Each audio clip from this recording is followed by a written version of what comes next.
Sin más preámbulo, tengo el gusto de presentar al doctor Iván Araujo. El doctor Araujo es médico patólogo del Laboratorio de Citología y trabaja en nuestro hospital como tratante. Y él nos va a dar una pequeña introducción sobre la epidemiología y la prevención del cáncer de cervicuterino. Adelante, doctor Araujo. Muchas gracias por la invitación a participar en este programa para médicos residentes.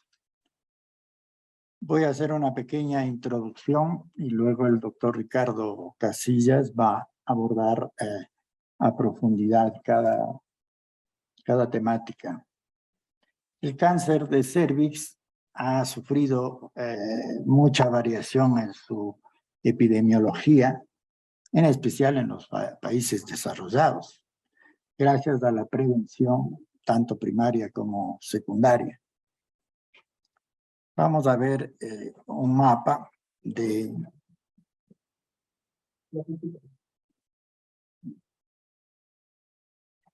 ¿Es este, no? Oh. Oh. Ahí está, pero ya no pasa. Ya, ahí está. Aquí tenemos un mapa mundial en donde podemos ver la incidencia del cáncer de cuello uterino. Las incidencias más bajas las ven ustedes en color claro y las incidencias más altas en un azul oscuro. Pueden ver ustedes que en Norteamérica, Estados Unidos, Canadá, toda Europa occidental y Medio Oriente tienen Australia también una baja incidencia. Mientras la más alta incidencia está en los países más pobres de Sudáfrica, la subsahariana, ¿no? Que llamamos, que es donde hay más pobreza. El cáncer de cervix es ahora un indicador de pobreza, porque los países desarrollados que tenían pues una alta incidencia y alta mortalidad, pues ya han superado en mucho esa situación. El Ecuador y Latinoamérica, ven ustedes, estamos en el medio, ¿no? No tenemos los indicadores de los países desarrollados, pero tampoco de los países más empobrecidos. Lo mismo pasa con la mortalidad, exactamente igual.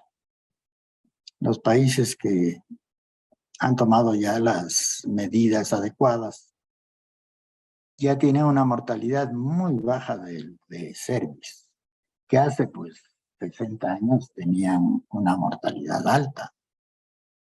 Pero los países que no han alcanzado el desarrollo continúan teniendo una mortalidad alta. Aquí tenemos en números del GloboCam, que es la página estadística del Instituto de Investigación del Cáncer a nivel mundial.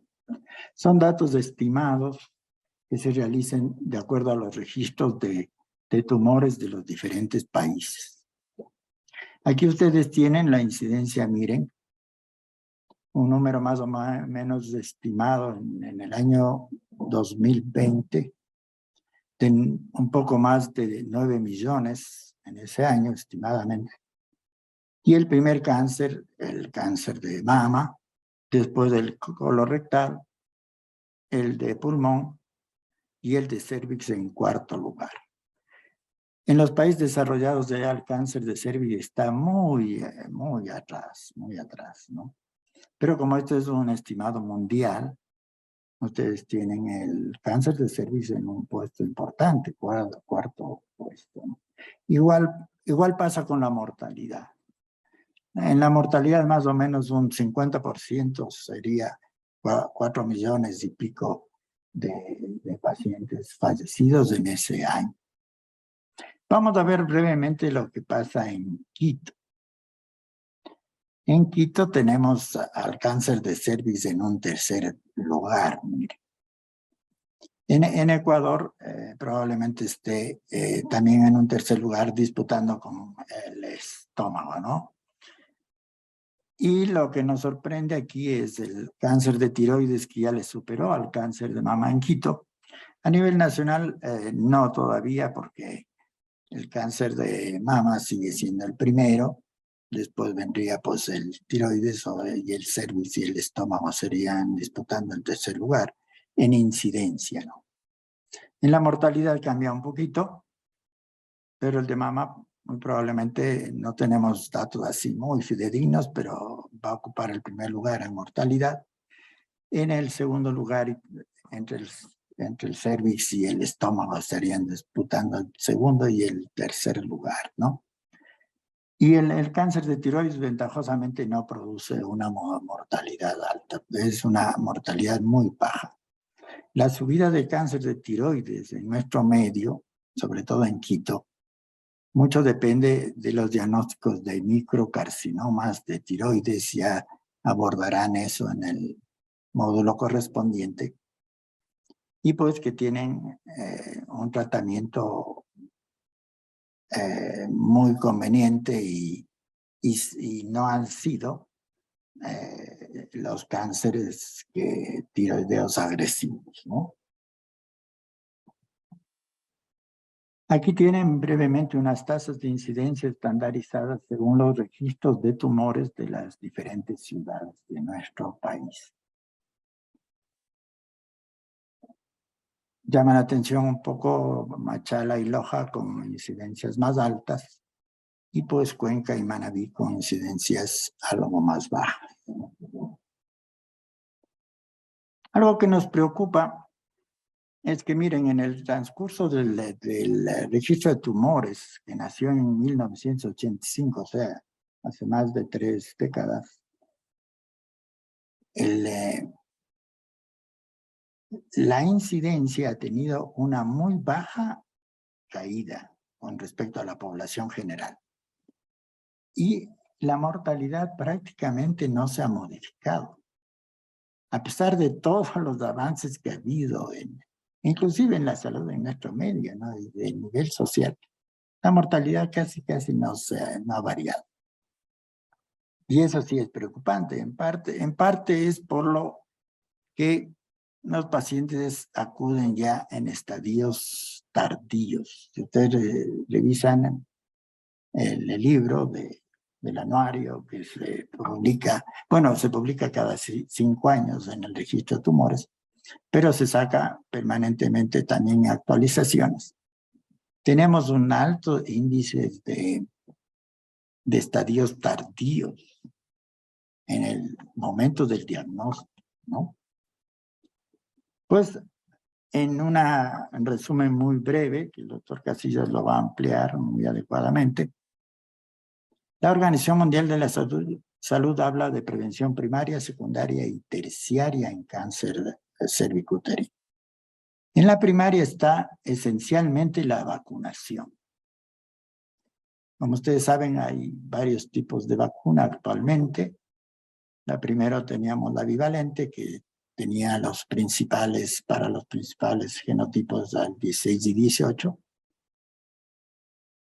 Luego la tetravalente y ahora la nonavalente para 5 genotipos. La vacunación se recomienda pues sobre todo a las niñas cuando va a empezar, antes de que empiecen las relaciones sexuales, que como ustedes saben como jóvenes, que cada vez son más temprana la edad que de comienzo. Pero eso no quiere decir que mujeres que están expuestas al virus, evidentemente, se vacunen. O sea, de hecho, deben vacunarse. Se prefiere, pues, empezar en los programas, pero las mujeres pueden vacunarse a cualquier edad. En cuestión de varones, el varón es probablemente un portador sano por lo general, y hay una indicación de circuncisión temprana del varón que favorecería a la no presencia del virus, y y a la no presencia de cáncer cervical en las parejas. Esto ya lo conocíamos hace mucho tiempo, muchísimos años, porque la epidemiología llamaba la atención que en el pueblo judío, como ustedes saben, practican la circuncisión, había una incidencia muy baja de cáncer cervical. Y lo mismo pasa en los países del Medio Oriente, como ustedes vieron en la incidencia y en la mortalidad, que son de creencia musulmana, que también practican la circuncisión masculina. Entonces eso también se puede optar por hacer al varón, y eso favorece también la higiene sexual, ¿no? También el tabaquismo puede aumentar el riesgo y evidentemente el tabaco está en relación de muchos cánceres, como ustedes conocen, en especial el de pulmón. Y claro, la prevención con el uso de preservativos también puede favorecer a esta prevención primaria. En la prevención secundaria, como ustedes ven ahí en la gráfica, lo que primero se presenta es la infección por virus del papiloma humano. Y tienen ustedes una subida tremenda de la infección a nivel de las edades juveniles, ¿no? Los estudios indican que alrededor de un 70%, 80% de personas que tienen relaciones sexuales van a verse en alguna etapa de su vida encontrarse con el virus del papiloma humano. Entonces, como esa subida es alta, pero por lo general las infecciones se resuelven por el sistema inmunológico de la persona en alrededor de 1 o 2 años. El problema es cuando el virus se queda en las células, se involucra en el genoma de las células, y ya se conocen ahora las proteínas del virus que favorecen ese anclaje del virus al genoma. Y empiezan las lesiones precancerosas. Vean ustedes que ya cerca de los 30 años, un poco antes, empiezan las lesiones precancerosas. Puede ser antes, ¿no es cierto? Pero por lo general. Y lo importante es detectarlas tempranamente con la prevención secundaria, que es el tamizaje. Y luego, pasado inclusive alrededor de una década, no son reglas generales, pero la mayoría de casos, empieza el carcinoma invasor. Es decir, que tenemos suficiente tiempo, primero para hacer la prevención primaria, segundo para detectar las lesiones precancerosas, ¿no es cierto? Las llamamos lesiones NIC o lesiones de bajo grado o de alto grado, ¿no? Y hay tiempo suficiente para detectarlas y tratarlas. Y no caer en el carcinoma invasor, que ya no sería una prevención propiamente, pero pues, la Organización Mundial de la Salud prefiere llamar prevención terciaria, que ya es el tratamiento del carcinoma. Entonces el doctor Casillas les va a ampliar el tema a profundidad. Doctor Casillas, por favor.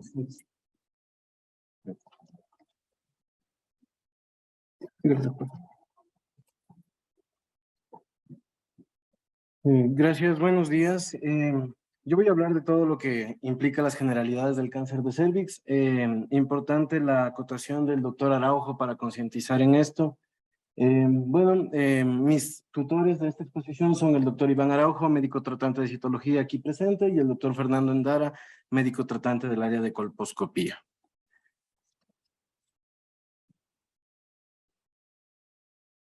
Ya. En cuanto al cáncer de cervix, una definición básica: el cáncer cervicuterino va a ser la neoplasia maligna que se va a originar generalmente en el cuello uterino, en la zona de transición, donde está el epitelio de revestimiento superficial en la unión escamocolumnar.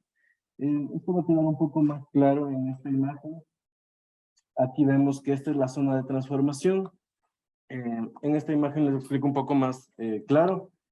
Vemos aquí el orificio externo, vemos aquí el epitelio escamoso, aquí vemos la unión escamocolumnar, aquí vemos en un corte histológico el epitelio escamoso, el epitelio cilíndrico y aquí la unión de transición.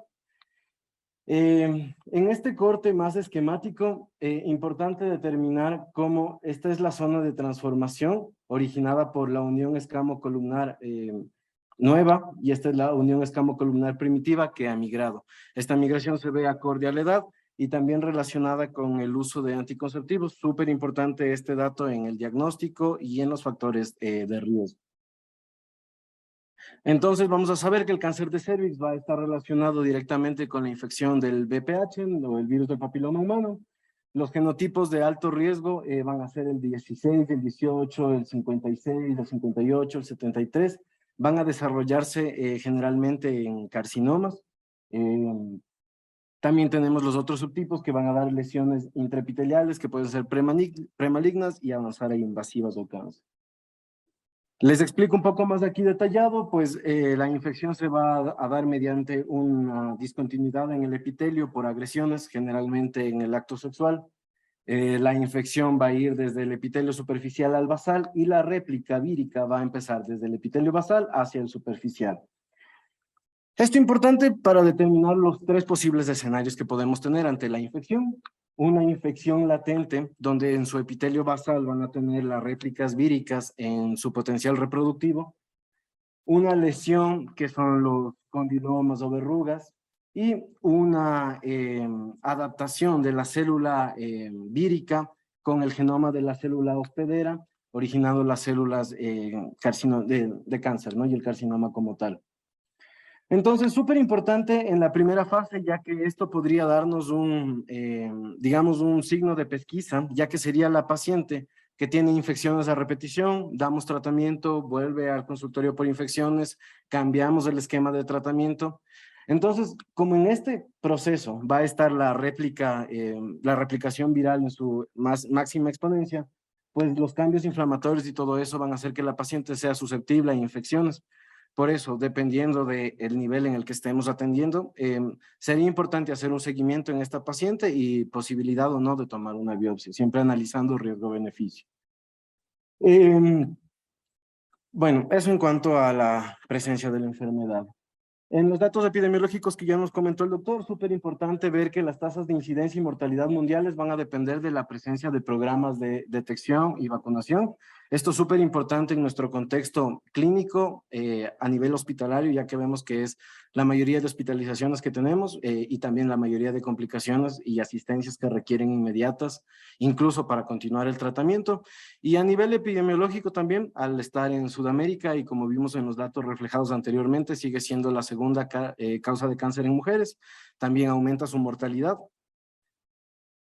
Entonces, en cuanto a factores de riesgo, tenemos en cuenta el inicio temprano de la actividad sexual, tomar en cuenta que en pacientes que han tenido relaciones sexuales entre los 18 y 20 años, el aumento en comparación a mujeres que han iniciado, bueno, a personas en general que han iniciado su vida sexual pasados los 21 años, aumenta en 1.5 veces. Y en pacientes que han tenido relaciones sexuales menores a los 18 años, el riesgo de desarrollar cáncer de cuello uterino aumenta el doble. La promiscuidad, también en relación a este factor, parejas sexuales de alto riesgo en los que se haya visto lesiones o se tenga antecedentes de infecciones de transmisión sexual anteriormente mencionadas, obviamente esto en relación a la promiscuidad. En mujeres que hayan tenido antecedentes de neoplasia o cáncer intraepitelial escamoso, vaginal o vulvar, pese a que ya están en tratamiento, serían pacientes que tienen factores de riesgo para desarrollar este tipo de cáncer. Antecedentes propios de infecciones previas de transmisión sexual, clamidia, herpes, también en relación a la promiscuidad, e inmunosupresión como en el caso de pacientes con infecciones por virus de inmunodeficiencia humana.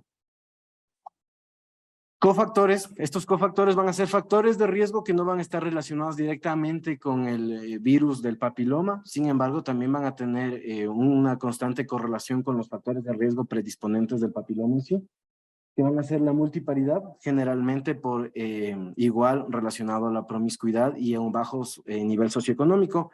El tabaquismo, que, bueno, produce alteraciones genéticas y es el factor de riesgo de la mayoría de cánceres.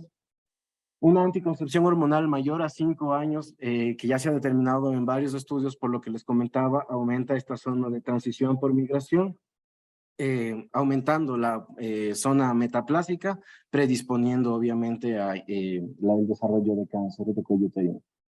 Y las condiciones socioeconómicas.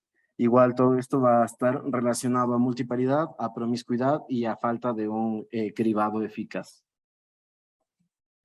La historia natural, pues, va a ser la infección como tal a nivel del cuello uterino. Vamos a saber que esto va a darse, la enfermedad como tal va a darse por una infección persistente, permanente del virus del VPH y va a tener los diferentes escenarios como un NIC1, NIC2, NIC3 y el carcinoma in situ, y el carcinoma in situ desarrollará el cáncer invasor, que bueno, ya les voy a explicar más de eso a detalle en el estadio. En cuanto a la presentación clínica, saber que es asintomática en estadios tempranos, podemos tener síntomas precoces que nos pueden alertar de esta enfermedad, como un sangrado genital anómalo que puede ser intermitente, irregular. También un criterio súper importante en pacientes con un bajo nivel socioeconómico, ya que a veces, al ser intermitente, irregular y generalmente de resolución espontánea, dejan de hacerse controles. Por eso es importante indagar en pacientes que se tienen sospecha episodios previos de sangrados irregulares o intermitentes. También sangrados tras las relaciones sexuales o coitorragias o durante el examen ginecológico. Súper importante si hacemos o nos reportan un examen especular con sangrado, preguntar de exámenes especulares previos, de sangrados intermitentes previos. El flujo maloliente va a ser muy inespecífico, nos puede alertar de una infección, pero esto también en relación a lo que les había dicho, que una infección latente, pues, nos hace a una paciente más susceptible a tipo de infecciones. En enfermedades avanzadas, obviamente, ya toda la crisis sintomatológica que vamos a ver, que es el dolor pélvico o lumbar, molestias al orinar, disuria, retenciones, insuficiencias renales, sangrados ginecológicos, generalmente tras la menopausia y en pacientes de edad mayor, sangrados ginecológicos anómalos, dispareunias, hematurias, hematoquexias, generalmente relacionado ya a la toma de paredes vesicales, paredes de recto, pérdida de peso, astenia, anorexia, diaforesis, edema de miembros inferiores, ya que la compresión va a impedir un retorno vascular adecuado, condicionando el linfedema. Importante en cuanto a la prevención del cáncer, determinar la prevención primaria y secundaria como pilares. Una prevención primaria enfocada en una vacunación oportuna contra el VPH y una prevención secundaria en detecciones de lesiones precancerosas en una detección precoz, ¿no?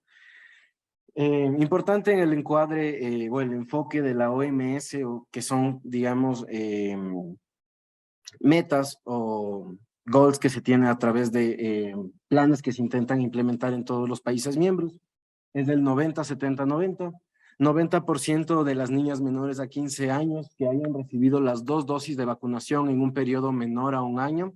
Justo estuve en una charla hace poquito, súper importante recalcar en eso, ya que esto en 16 años que ya se ha aprobado la vacuna, aún no es valorable y menos en países de nosotros que estamos en vías de desarrollo. Justo comentaba la doctora que no hubo un plan de contingencia adecuado en el periodo de pandemia en el que no se pudo vacunar.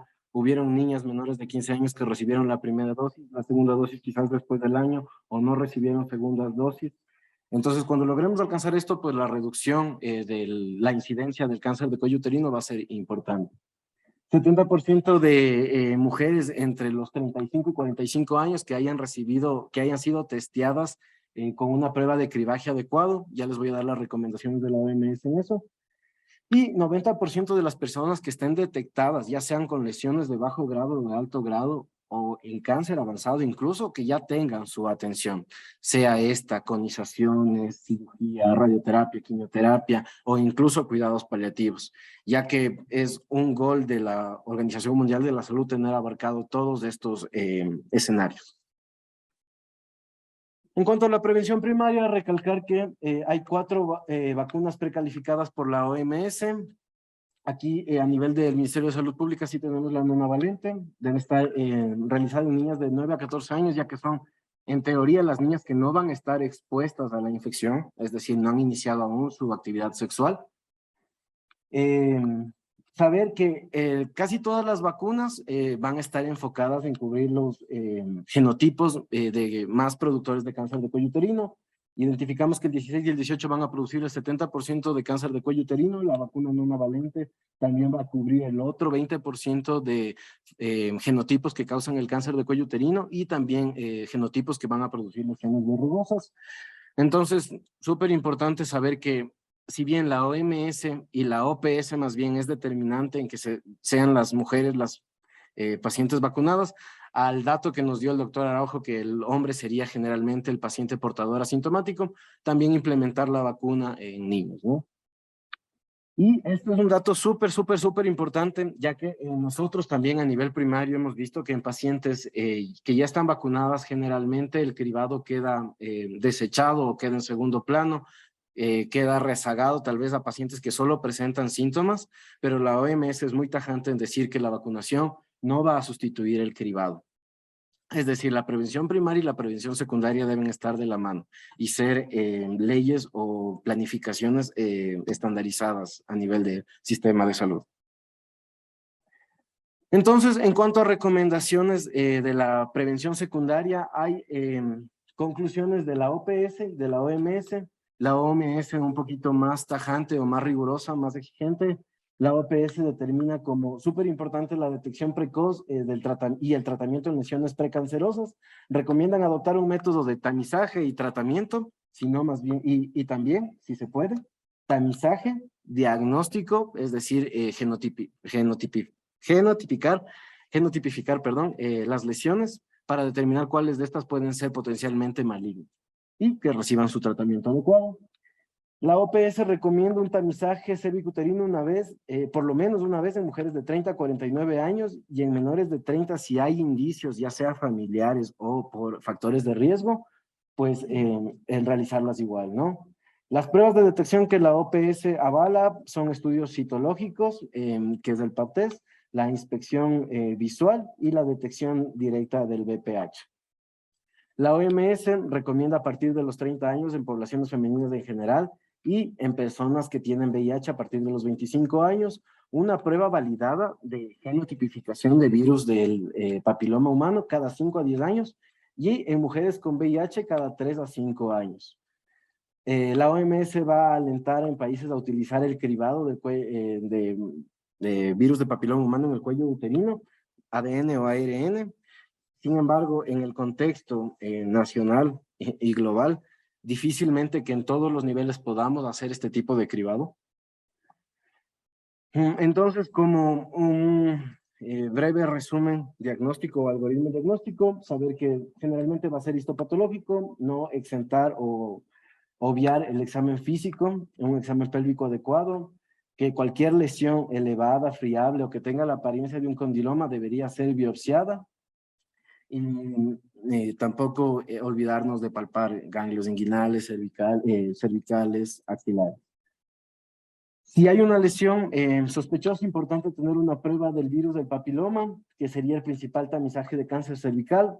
Y esto importante porque si bien la prueba del Pap test nos dice qué pacientes tienen riesgo, esta prueba de la tipificación nos diría qué pacientes de este riesgo tienen el riesgo tal como de desarrollar una enfermedad maligna. Entonces, de mucha ayuda. Incluyendo en esto, recalcar que desde 1940 hasta el 2014 el Pap test era el único método de cribaje que se conocía. A partir del 2015 ya tenemos la genotipificación. El método de toma o de diagnóstico es igual que el Pap test, pero su ayuda es súper importante. Como una pequeña cuña, nosotros tenemos la prueba OnClarity. Esta va a genotipificar varios tipos que son los que están aquí especificados, especialmente recalcando el 16 y 18 con potencial oncogénico. Desde el 2019 hay esta versión ampliada que es la que manejamos aquí. Es una prueba súper importante para el cribado de esto, ver que tiene un excelente valor predictivo negativo, la detección del 80% de genotipos potencialmente oncogénicos, permite diferenciar entre infecciones nuevas o persistentes, por eso es súper importante como una prueba de post-tratamiento, de cura o de seguimiento, ¿no? Entonces, el algoritmo para tamizaje sería si una prueba de genotipificación, o sea, lo ideal, ¿no? sería hacer primero una prueba de genotipificación en una paciente que dio una genotipificación negativa, que es casi el 90% de casos, permanecería en seguimiento con una prueba de cribado de 3 a 5 años. Generalmente, si da positivo para el 16 y 18, debemos hacer colposcopía para confirmar el diagnóstico y poder dar un tratamiento oportuno. Y si da positivo para los otros tipos de genotipos de virus de VPH, pues se vería, ¿no? La posibilidad de hacer una citología, ahora sí un pap test. Si un pap test está negativo, nuevamente la paciente permanecería en seguimiento. Si un pap test es positivo o dudoso, pues se realizaría una colposcopía. Como datos generales, el Papa Nicolau es una citología exfoliativa que se realiza en el periodo intermenstrual. Importante no haber tenido relaciones en las 24 horas previas al examen y haberse realizado duchas vaginales. Un sistema de clasificación del Papa Nicolau que, bueno, ya no está tan en uso. En la clase 1, ausencias de células anormales. En la clase 2, células atípicas, pero sin evidencia de malignidad. En la clase 3, células sugestivas de malignidad. En la clase 4, células fuertemente sugestivas. Y en la clase 5, ya células concluyentes de malignidad. Vamos ahora al NIC, que esta clasificación nos ayuda a determinar displasias leves, moderadas y displasias graves, que sería ya el NIC3 o carcinoma in situ. Esto dando un antepié a la estadificación. Súper importante, como les dije, si hay este tipo de lesiones o sospechas de lesiones, que la paciente vaya a una biopsia con colposcopía. Las mujeres que tienen síntomas, pero no hay una lesión visible, como les dije, pacientes con sangrados intermitentes que han presentado infecciones a recurrencia, sería importante que se le haga una citología. Si esta citología sale anormal, deberían someterse a una colposcopía con biopsia. Si la citología sigue saliendo normal, hacer un seguimiento, pero si la citología sigue saliendo normal, pero presenta síntomas a una paciente, considerar la posibilidad de colposcopía y biopsia. La conización cervical solo si se sospecha de una paciente con neoplasia maligna por toda la sintomatología, digamos, visceral, baja de peso, edemas y todo eso, pero no hay una lesión visible, ¿no? Y las ayudas imagenológicas, la TAC, que tiene una precisión global del 77 al 85%, una sensibilidad del 44% y una especificidad del 93%. Recomendaciones del PET scan para determinar ganglios, sin embargo en la práctica clínica muy difícil hacerlo. Y la resonancia magnética es súper importante para determinar la tumoración cervical. Si bien es el gol estándar diagnóstico, ahora les voy a dar unas recomendaciones que podríamos tomar en cuenta ante el inicio del tratamiento o ante una enfermedad avanzada. Entonces, saber que básicamente el diagnóstico temprano va a estar en relación a la prevención secundaria, que ya les explicó el doctor Araujo y yo también les detallé. Entonces, ante una lesión sospechosa, pues el siguiente paso, colposcopía, y ante resultados positivos en colposcopía, derivación a un tercer nivel para tipificación e inicio de tratamiento. En cuanto a los estadios, determinar que el estadio 1 va a ser una enfermedad determinada solo localizada al cérvix. La enfermedad 2 es una enfermedad que invade más allá del cérvix, pero no llega al tercio inferior de la vagina. En el estadio 3 llega al tercio inferior de la vagina, pero no entra en contacto con ganglios ni pared pélvica. Y en el estadio 4 ya se extiende más allá de la pelvis y alcanza la mucosa de la vejiga o del recto. Bueno, en el estadio 3 ya les voy a hacer unas especificaciones porque en el 3C y eso ya hay actividad en ganglios, ¿no? Entonces, en cuanto al estadio 1A, el 1A, un carcinoma invasivo con un diagnóstico microscópico, generalmente una profundidad máxima de 5 milímetros o menor a esta. En el 1A1, una invasión estromal menor a 3 milímetros de profundidad. En el 1A2, una invasión estromal mayor a 3 y con una profundidad menor a 5 todavía. En el carcinoma invasivo, que es el 1B, en el 1B, un carcinoma invasivo con profundidad mayor a 5, pero la lesión sigue limitada al cérvix. En el 1B1, un carcinoma invasivo mayor a 5 de profundidad, pero con un diámetro menor a 2. El 1B2, con un carcinoma invasivo mayor a 2, pero, mayor a 5 de profundidad, pero menor a 4 centímetros de diámetro. El 1B3, un carcinoma invasivo con estas mismas características de profundidad, pero con un diámetro mayor a 4 centímetros. En el estadio 2, un tumor que invade más allá del cérvix, la invasión va a estar limitada en el 2A a los 2/3 superiores de la vagina, sin afectar paramétrios. En el 2A1, el carcinoma invasivo va a ser menor a 4 centímetros de diámetro. En el carcinoma 2A2, mayor a 4 centímetros de diámetro. En el 2B, va ya a empezar a infiltrar a paramétrios. Y llegamos al estadio 3. En el 3A, va a extenderse al tercio inferior de la vagina, pero sin alterar la pared pélvica. En el 3B se va a extender a la pared pélvica y puede producir ureterohidronefrosis. También no puede producir. En el 3C va a haber diseminación ganglionar pélvica y paraórtica, independientemente del tamaño del tumor primario. En el 13-1 ya va a haber afectación metastásica en ganglios pélvicos, y en el 13-2 ya afectación metastásica a ganglios paraórticos. Estos, digamos, cambios o especificaciones que hubieron en la FIGO 2018, súper importantes para determinar el tratamiento. Que bueno, ya va a ser ampliado en el siguiente tema a tomar. En el estadio 4 es un tumor que se extiende más allá de la pelvis y alcanzado en mucosa de vejigo recto, donde ya debería tomarse en cuenta ciertos apoyos diagnósticos para la estadificación.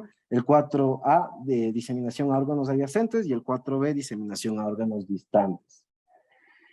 Importante también el TNM para el inicio del tratamiento. Bueno, esto ya lo podemos ampliar más a detalle cada uno.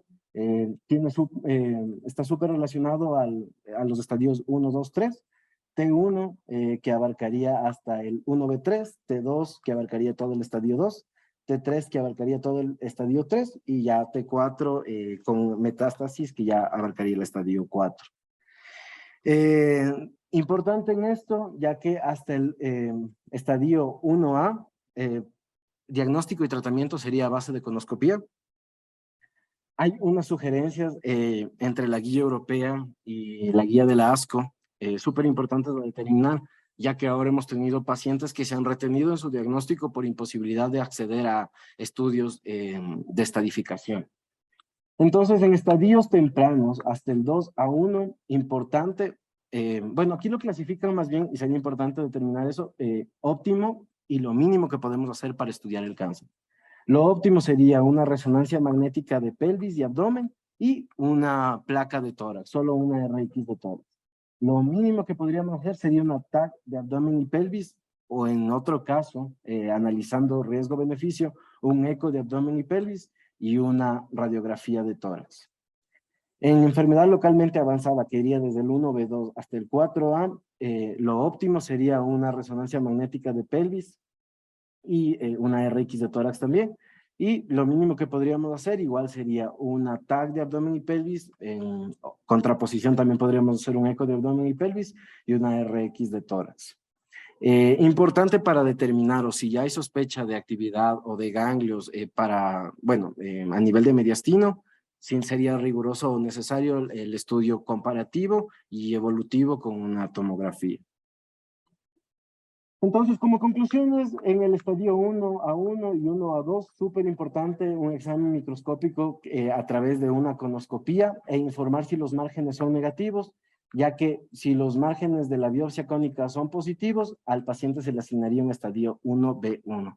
Importante para determinar el tratamiento, ya que este sería paciente candidato para tratamiento quirúrgico. El diagnóstico en enfermedad invasiva, pues en lesiones visibles siempre importante una biopsia sacabacados, siempre importante la evaluación clínica para determinar también los estudios de enfocarnos, si paciente nos refiere a hematuria, determinar la necesidad de una cistoscopía, si nos refiere mucho tiempo de constipación o hematoquesia, también determinar la necesidad de una rectosigmoidoscopía. Y recordar que la resonancia magnética es el mejor método de evaluación radiológica de tumores primarios mayores a 10 milímetros. Esto en cuanto a generalidades. El tratamiento del cáncer del cuello uterino, que ya es el tema que abordaremos a continuación, se realizará principalmente mediante cirugía, siendo siempre la radioterapia y quimioterapia un complemento valioso, y eso sería todo. Muchas gracias.